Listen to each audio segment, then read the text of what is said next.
I know, Shannon. Okay, it's 6:01 on Tuesday, October 26th. I want to call the Finance Committee meeting to order. I'll call the roll. I'm here, Sam Scafidi. Daisy Walker's here, as well as Scott Barr. That's the committee. Also in attendance is Greg Bellin, Bill Fury, Maureen Stoffer, Ken Labby, Mayor Yates, and our Finance Director, Sarah Buccigross. And also in the back is Shannon Collins and Mark Tusk. Thank you all for attending. No audience participation. We'll go to approval of the September 28th Finance Committee meeting minutes. Somebody want to make a motion? I'll make a motion. Daisy Walker makes a motion. I'll second. Mr. Barr seconds. Any discussion? Okay, approved. All in favor? Got it. Okay, number 4, American Rescue Plan use of funds discussion continued. Sarah.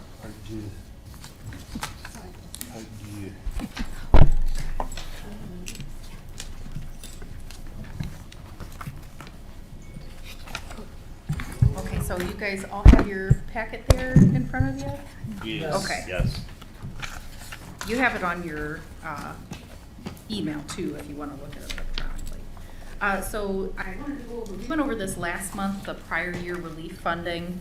But I just like to put this up here because I do think it's nice to show that in 2020 we were able to grow our reserves by a little over $3.5 million because of some of the relief funding that we received, along with some of the expense reductions that we did in 2020 in preparation for COVID and how it might impact our revenues.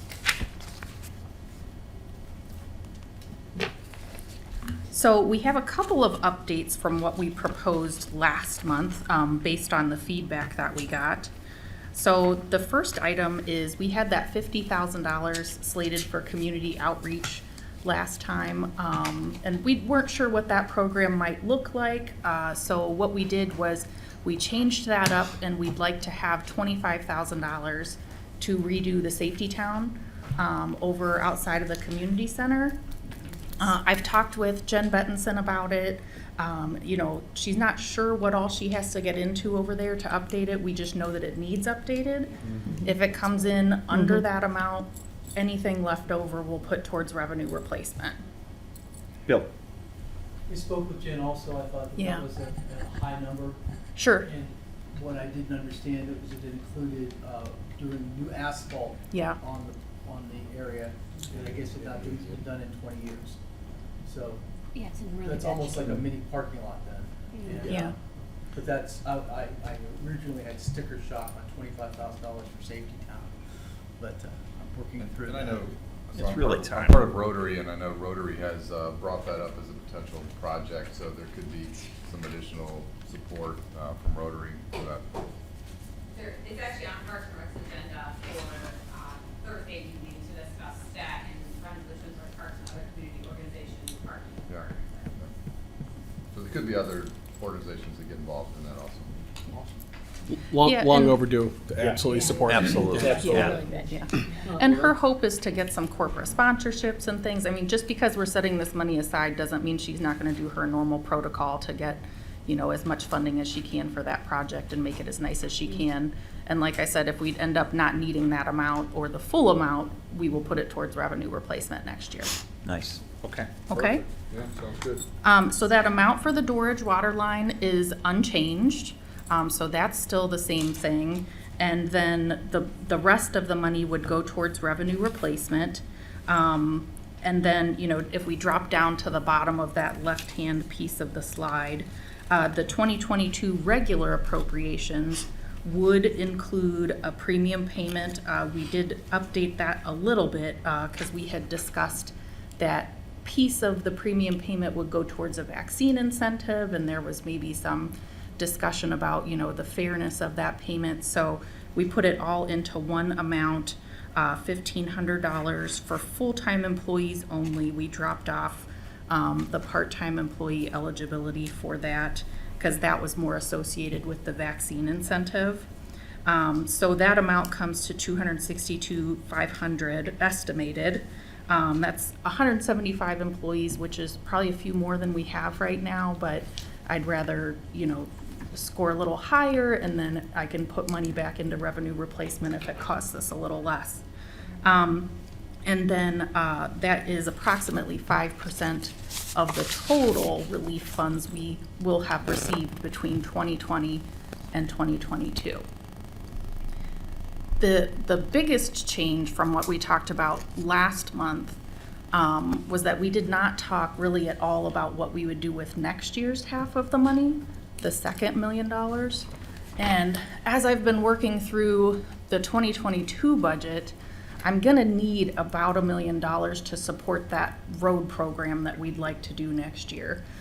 If you remember that infrastructure presentation last month from Capital Improvement Board, we were really doubling the size of our road program plus a couple other special projects that we wanna get done. So I'd like to use next year's money for that support to the road program, and then that way that's one less thing that we have to worry about, where the income taxes are gonna be next year. We know that we've got it covered, it's set aside, and we're good to go. So Aren't we that's, doubling that to also to do some catch-up? to do, absolutely, Absolutely. to do some catch-up. Yeah. Amy has talked to us several times about how, we're pushing up to like a 40-year replacement plan, and we want to start knocking that back down towards her, 25 to 30-year replacement plan that she likes to be in. Yeah, we've cut that way back over the last several years. Right. Yeah. I remember, I think we used to spend like 1.5 every year, I think, just in the road Something, program, yeah. if I remember correctly. We used to have a major program. Wasn't We it? spent $1 million just on the road program, plus a major road, and we used to do two separate. Mhm. So- Yeah, I know, we used to spend some money on that program. Yeah. Okay. So between the 2 years, the biggest bulk of the money is going towards revenue replacement, but that revenue replacement will be used towards the road program, and the water line is the bulk of the money.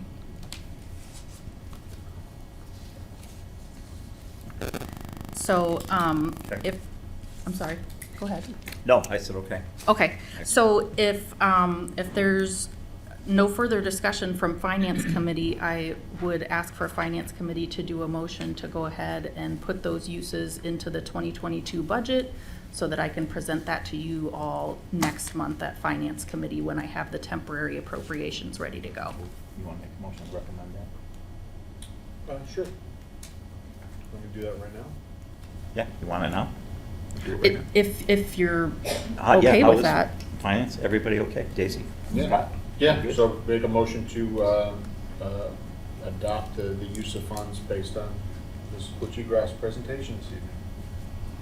Second? Daisy Walker seconds. Scott made the motion. All in favor? Aye. Aye. Aye. Thank you. We'll get that out to council. Yeah. All right. So you're going to take that recommendation and incorporate it into the budget? The 2022. So that once it becomes a council document, we can make amendments to remove things we don't agree with if we have others that agree also. I still am not on the $250,000 that we're just gonna, I understand that you'd like to reward people, but we don't know what, we could be $5 million short next year. We could push that out and wait. We were gonna use that money for salaries anyway, for the most part, on these other things, and I just have a problem with that, so. Yeah, So the vehicle to do, if I have that issue, the vehicle there, since I'm not a voting member of the Finance Committee, is that we would address that when the legislation comes through and discuss it at a later set. Not to take anything away from your recommendation, understand. I'm not on the same page as you on this. Okay. But there's, Well, let me ask you this, okay? Sure. And we can agree to disagree. I don't have a problem with that. But just within the last couple of weeks, we okayed a $6 million capital improvement budget from capital improvement for infrastructure and capital, okay? Mm-hmm. And not one word was said up here at this table. I mean, have a problem $6 with million. capital. I was fine with capital. That's what I'm saying. So I don't understand how 250,000, which is 5% of the money that we're getting, why that's such an issue. And we could discuss that too when the time comes. That's just my thought off the top of my That's head. fair. Fair enough? Go ahead, Greg. Yeah, I just would like to, and again, we can have this conversation on the floor of council as well. When we talked about this a couple weeks ago, I had some reservations about tying it to vaccines and what have you. I've given it a lot of thought, and I've had a lot of conversations with several employees. I'm 100% comfortable with this $1,500 per employee at this point. They went above and beyond, in my opinion, Absolutely. during, and I'm not taking anything away from anybody else. But they went above and beyond, and I have no problem, especially when you factor in that it's, what, 4 point whatever, or 5% of the total that we are getting? From the total Right. relief funding Total, that yeah. we've Yes, 5%. that- I mean, I'm 100% comfortable with that, and I will absolutely support it. And to springboard on that, I don't know how, in good conscience, I can recommend digital signage for the front of City Hall and tech improvements in council chambers using some of those same funds. Again, I go back to we need to take care of our people first. Absolutely. I understand there are some reservations about this, and to repeat what Mr. Scafidi said, we can agree to disagree, but some of the other little projects that maybe benefit, council or people that use this room, maybe that money is better spent elsewhere. So I'm all for the $1,500. Here's where I might be new to this, okay? This government stuff. I'm not new to people asking for money for employees. That's what I did for a living. I heard it daily. When I researched who should get this money under the Reform Act, it was nurses, teachers, healthcare workers, truck drivers, restaurant workers. Didn't say anything about office workers or fitness center workers or anything like that. My son is a nurse at the Cleveland Clinic. He was floated to COVID units without an N95 mask. He didn't get hazard pay. My daughter's a teacher. She deals with kids every day who could be carrying whatever. She doesn't get hazard pay. I find it hard to believe that my ward people would say, I deserve hazard pay too, but let's give it to the city workers. I don't understand that. I don't understand it, and I find it very difficult to support that based on that criteria. All right, we could talk about this if you want. I mean, Karen, just with all due respect, my daughter's a teacher, and they got $2,000 hazard pay, okay, in her school system. Now, it all depends on the agency, okay? So everybody's not doing the same thing. It depends on the agency. I understand that. My friend's nephew was sent to the same thing with the COVID. He's a nurse. And he got extremely high pay, period. He quit his job at the Cleveland Clinic as a To nurse. become a traveling nurse. A traveling nurse. That's different. They That's got different. total premium pay. So no, they weren't getting the extra, any extra money Right. or hazard pay, because the pay that they were getting was well worth it for him to quit his Not a full-time regular job. nurse, not a regular Well, nurse. again, but what I'm saying is it depends on the agency. All due Absolutely. respect, I mean, you have a right, we all have a right to our opinion, I Mm-hmm. mean, but if we're gonna talk, I mean, those are some of the examples that I'm going off of here. And really, that's what sparked me way back when I heard about this money, to go ahead and let's try to give our employees some of that. Because I just thought we have it. If we didn't have it, that's one thing. We have it, it's 5% of what we're getting, and I don't have a problem sharing it with the staff here in our city. I think they do a great job for us day in and day out. Absolutely. And I know you're not saying that they don't. I am know not that. saying. I understand And that. I also believe first responders, fire, police, service workers, wastewater, Wastewater. absolutely, Yeah. 100%. Not across the board. I mean, I just don't believe in it. And also, I mean, in the last finance meetings, you have to run this option outside of that, because those people aren't allowed in that. So you have to run the program outside of the relief. So it act. seems like your concern is more with who's getting it rather than, My concern is the taxes that we might not get in April. That is my concern, and that is only, if I thought this was free money, hey, have at it. I don't. I think it's to be used as a responsible thing to save, to see what it's gonna, I mean, everything balances nicely, but we don't know. There's an X factor here that we do not know. well, again, we just went through $6 million in infrastructure and capital that nobody up here said anything about. I went to the capital improvement board meeting. I watched the I saw gentleman you there. talk Mhm. about how much he's worked for 25 years on some trucks, and we need those. I agreed with all of that stuff. That was just a small portion. It was a of that small $6 portion, million. but I did. I listened to every one of them, and I looked to see who voted for what on the capital. I don't have a problem with that. Okay. Well, again, we're here to agree to disagree. Right. We all have a right to. But it's the revenue I mean, it's the tax replacement, the X factor, because we're getting more money at a later date, a year from now, or a And year she's from when already we got got that it. in here. We've got down what we're gonna do with it. Yes, for roads, right, I understand that. But what about, so what happens if we're nailed with all this taxes of money we have to give back to people? What then?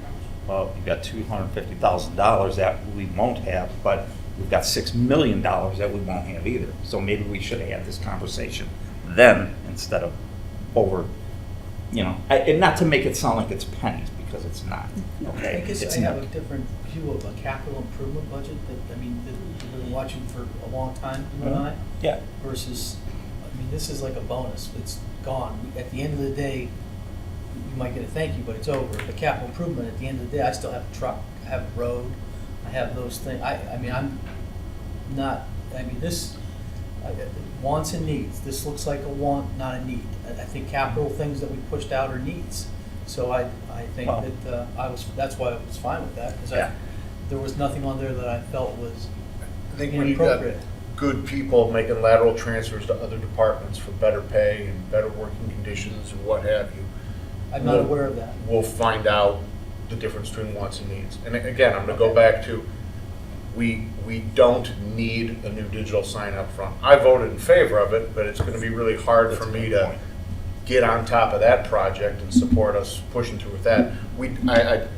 To break Mark's heart, but we don't need new monitors and high-speed Wi-Fi and everything else in here. I'm doing just fine. Okay. So I guess that's where I'm at. If we really want to parse it down, I'm pretty sure I could come up with $260,000 worth of projects that don't necessarily benefit all of the residents of Twinsburg as much as they maybe benefit, a smaller group of individuals. And I look at those employees as benefiting all of the city, so. and truthfully, one thing, I think if we did, the way it's split up, I really like where all the money's going. I think that we've done a good job with that too. And so most of this money is going back to the community and back into the city and back to the residents, and with the safety town and the water lines and the revenue replacement. I think if we weren't doing some of that, I might have an issue with that, okay? We And- agree at 95%. It's Well- just that 5% I'm talking about. You don't like it because Dorridge is getting this I money. didn't have any problem with Dorridge. Come on now, she's dead. So, go ahead, Daisy. Yeah, I just want to say that we have great employees, and I've been around here long enough to know who the best workers, better workers, and the good workers are. And during this pandemic, it probably took the employees everything to get out of bed and come here to work and not catch whatever it is that is going on at that particular time. And I don't have a problem with giving them the $1,500. I think they deserve it. They're the ones that went through it in 2020, and we don't know how they felt. They probably didn't want to come to work, and probably some worked out of their house. But I think as a reward, and when we have this isn't, $262,000, that's a lot of money. Wow. It's a lot of money. But $1,500, giving it to full-time employees who have continuously worked here, came here on time, gave 100%, did whatever their job description, whatever it was, I think as a reward, just because of that, I think they should get something as a reward for coming during this pandemic, because a lot of people would not have come. Ted? Yeah, so I do appreciate the discussion. I understand kind of both sides of it. I respect the nervousness we have going into next year. We've had the discussions with businesses. You know, I appreciate the ones that are supporting the employee side of this, because, you know, we sat here when all this hit. I mean, we were locked up in a conference room. I mean, ordered lunches in. We were up 12 hours a day just trying to manage how the city could respond to all that was going on. And I mean, people had to change everything they did. When I made 38 phone calls to people laying them off, I mean, departments shrunk, department heads took on additional responsibilities, staff, you know, it's hard to say that only police, fire, and service should get this, and wastewater. I mean, when we had kids over at the fitness center and full-time people, you know, you look at our wellness director and manager of our field house, every day that I went over there during the majority of this, he'd be masked up with rubber gloves on and a spray bottle, and I'd be, how things are going. And he was defeated. I mean, he was like, this is not what I signed up to do. And now he's no longer with us, but, you know, but he stood up and he did that role, and he wiped down weights, and he got a Xerox 360 machine or Clorox 360 machines and sprayed everything down. It's hard to say, you know, to a certain group of employees, okay, you went above and beyond, we're going to give you this, you know, and trust me, I came from the private sector, and I have a whole different mentality when I look at a lot of things that happen here, and Sarah can vouch for that. I have to get reeled in sometimes, but as I look at the public sector and how they're compensated, when you look at a 2% raise every year with no thoughts of ever getting a bonus, no thoughts of ever getting anything significantly different than what your contract says, and we never give our 147s anything more than what we give our contract employees, I just think this is a single opportunity where, when this money was paid to counties and to cities, to say, okay, you guys have kept city services and taken care of your residents, here's an opportunity to do something for your employees. And that was kind of spelled out in both of those funds, and some cities didn't, but a lot of cities did.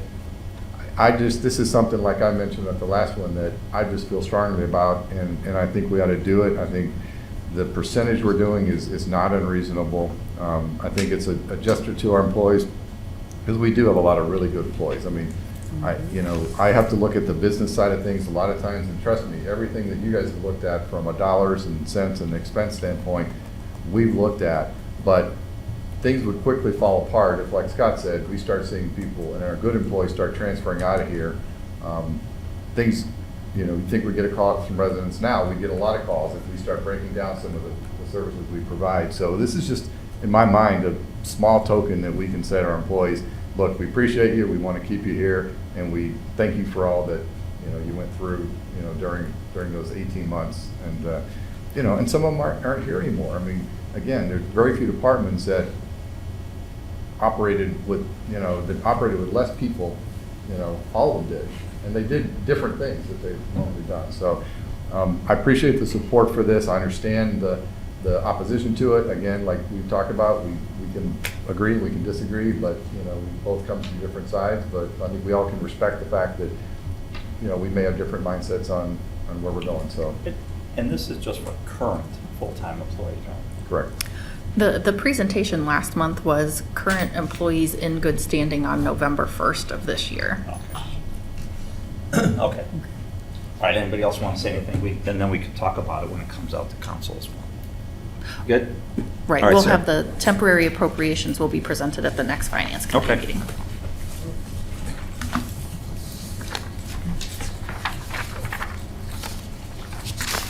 Good. So on to an update on the 2022 budget progress. And I wanted to start off, since we're through the third quarter now, you all received your September financials on Friday. I think we sent them out. Yes. And we do appreciate, you know, your guys' patience as those monthly reports took a little bit longer.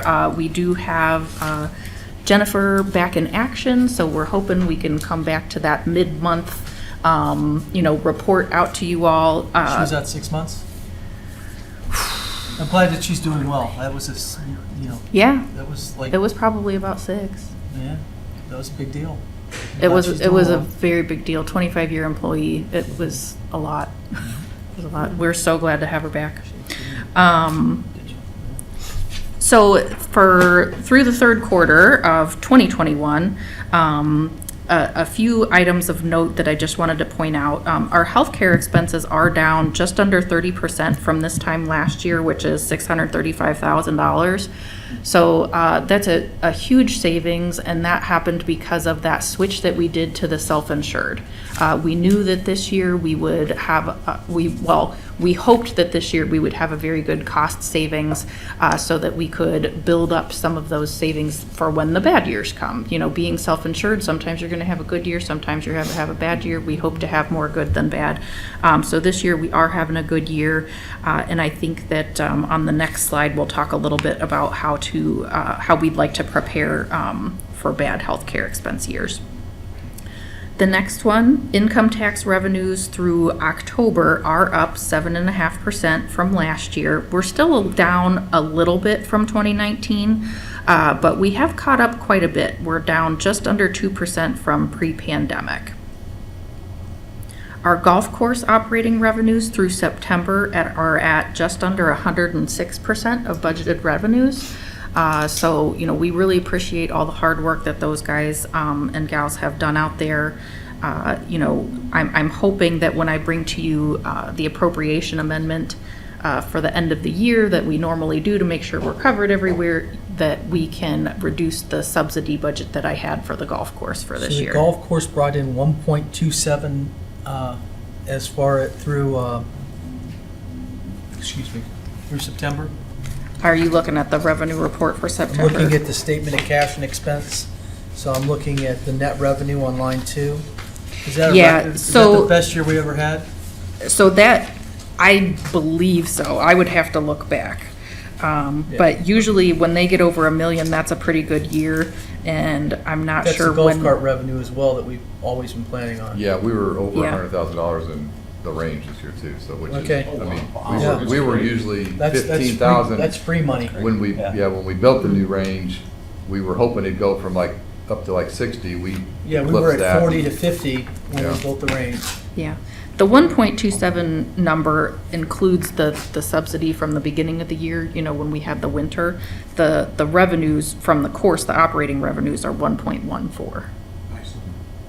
But so they're still over $1 million, having a good year, and they're still running.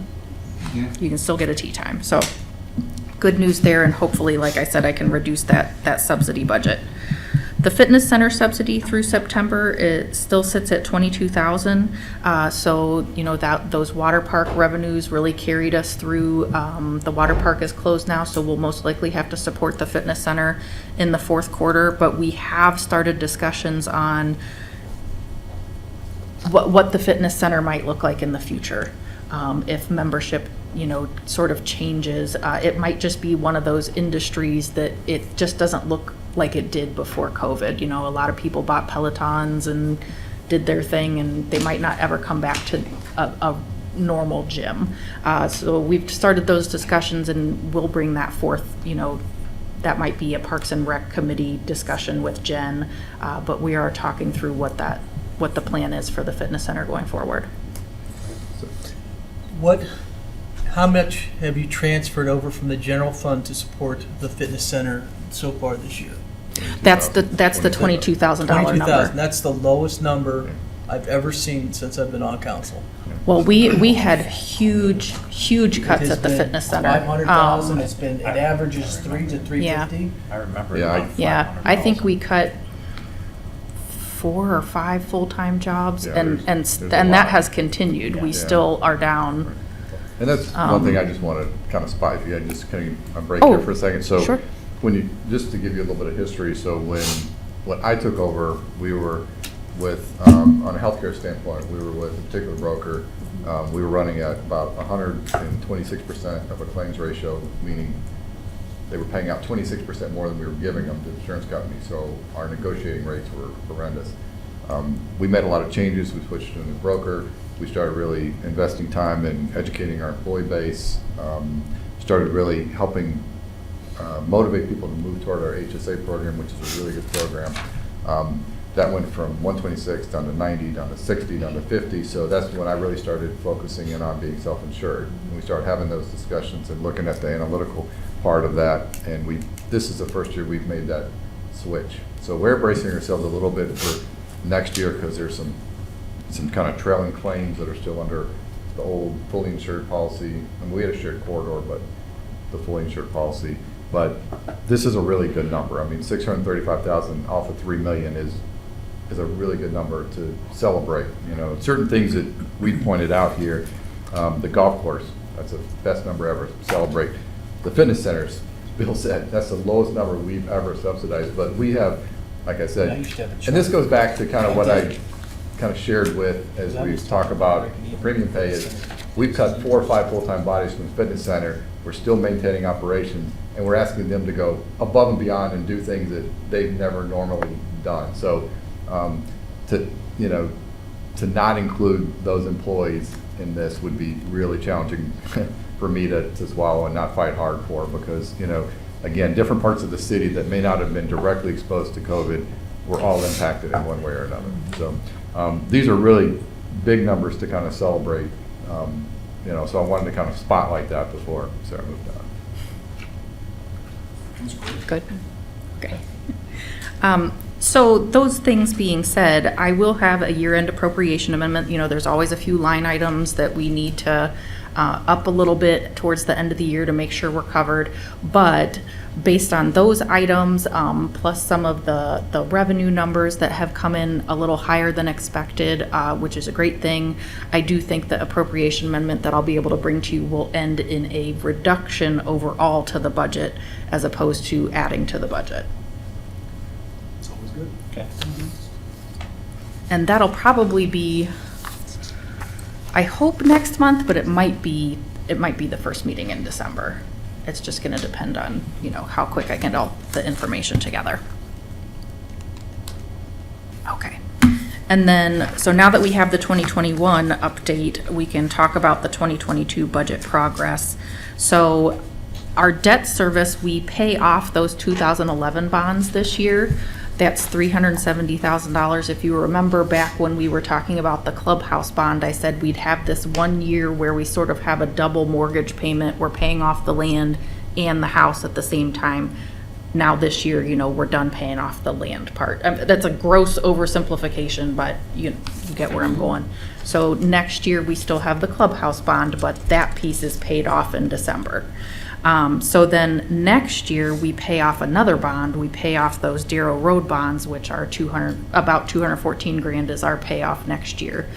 So at the end of the day, our debt service is actually going to go down over the next couple years. We still have those Ohio Public Works loans, but those are interest-free loans. And it's nice to use those because we're using their cash for free. So those are nice to have when Amy can get them. And then we'll have, the continuation of the clubhouse bond, but it will be nice over the next couple years to have that debt service come down. Is there a net ratio that cities use to figure out how much debt they can carry? Oh, sure, yeah. Can you tell me what And, that formula is? I can. Excuse me? She said, oh, yeah. Oh, yeah. Well, because the bankers. Where I'm going with this is I Yeah. think our debt's extremely low. Oh, it's very, yeah. Right. So I think we could have like $20 million more debt if we wanted to. Right, I'd have to look up the number for you. It's inside of our annual information filing that's out on the I'm Emma. not proposing that we start borrowing money. I'm No. just saying that our, Yeah, but there are Right. calculations out there, and there is a debt ceiling number that gets calculated when we do that annual information filing. I'd have to look it up to know the exact number, but the bankers come and, they say, oh, you've got all this debt capacity. What do you want to do? So there's a things- number. things that maybe we want to look at are like some of those unique capital projects that are only going to come once in a while. Yeah. The $1 million roof on the fitness center. Maybe we want to bond that. Right, and, right. When you have the capacity, those are things that they come talk to you about. Yeah. Mhm. Yeah. Thank you. So then the next item for the 2022 budget is that healthcare budget that we had planned for this year. I do expect to reduce that budget into next year, but I would like to start discussing the possibility of an internal service fund where essentially we would charge back the departments for a certain cost of healthcare per employee that we would estimate. And when the bills come in lower, we'll still charge the same amount, and so we're building up a fund, sort of like, think of it like a healthcare rainy day fund. Right. So that when we have a bad year, we have that money sitting there ready to go. So that's something I'm looking into that we can continue talking about. Would you put that in a unique account? Right, but I want to make sure that we could get the money back out if it grows too high, and we need to use it for something else. Versus like a capital fund where we'd have to go to court. Right, exactly. So I just want to make sure if we go down that road, we get it set up right, and we're not stuck with, millions of dollars in a healthcare account that we can't use. So I want to avoid that, but also start that rainy day fund at the same time, now that we're self-insured. I just want to make sure we do it right. So next up is funding for police and fire pensions and capital. We've talked about this. We will have that money coming in next year from the property taxes that folks passed this year, and that'll take care of our police and fire capital requests. And I do believe our police and fire pensions will be covered 100% between the money that we were already collecting and the new money. So that's another item that we don't have to worry about. That's great. That's great. We already talked about the American Rescue Plan funding and being able to cover that road program amount that we need. I will include that in the 2022 budget. And then we get down to income tax revenues, which I share the same concerns as everyone else, and I do plan to budget our income tax revenues a little bit, more conservatively than maybe I have in the past, just to make sure that I've got everything covered everywhere. But the goal still being really for 2022, I'd very much like to get to a balanced budget, even while being conservative on the income tax side. I know that we haven't quite been able to get there in the past, but I think with some of the things that I've pointed out, with the debt service coming down and the healthcare costs hopefully coming down and staying down, and the pensions and the capital being covered and that road program amount being covered, that we can get there. And that's my goal, while still being conservative on that income tax number. How far off were we this year from a budgeted standpoint? From a budgeted standpoint, we were pretty far off this year. I think it was 3 million. Okay. Out of the general fund, Right. I should say, but we're not, it was very overly conservative Right. because of COVID. Okay. And like I said, when I bring that appropriation amendment to you guys next month or in December, that will look a whole lot better. We won't know the actual for 2021 Yeah. until January. Our total fund, our total appropriations were pretty close to balanced, but the general fund is where my focus Okay. usually lies, because that's the real number. Right. Thank you. Okay.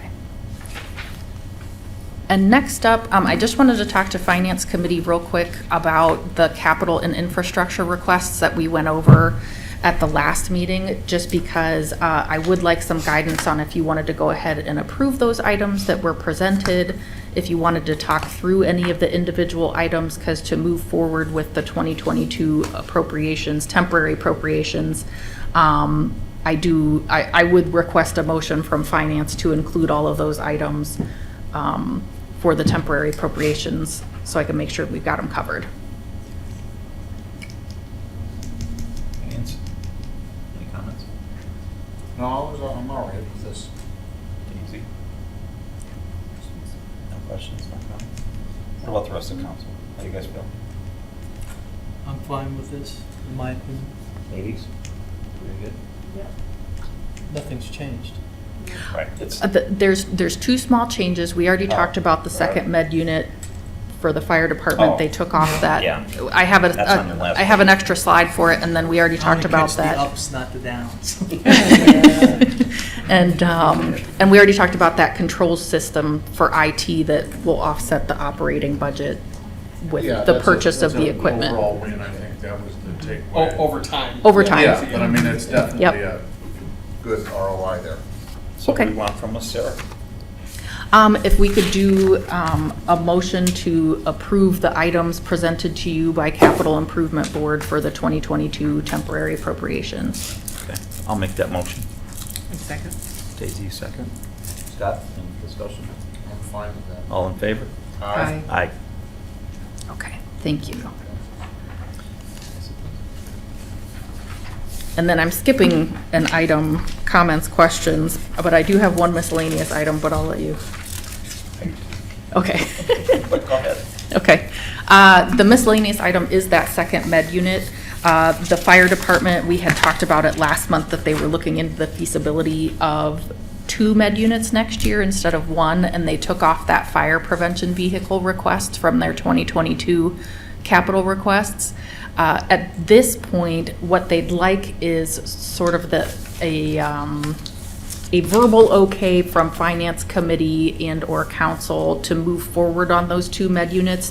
Even though I don't have the temporary budget passed and they wouldn't be able to get a purchase order until January, they feel like a verbal okay from council will allow them to get on the list with the vendor, because at this point, they're so far out to get those med units done and back because of the delays from COVID and the supply chain issues. They just want to get our name on I there. mean, I'd imagine it could take 6 months to a year probably, right? I think right now it's over a year. Over a year. I think it's over a year right now. Yeah. Well, then, So they'd just like the okay, they know it's not official, but they think, this would give them enough if we got a verbal okay for the vendor. Good question. Yeah.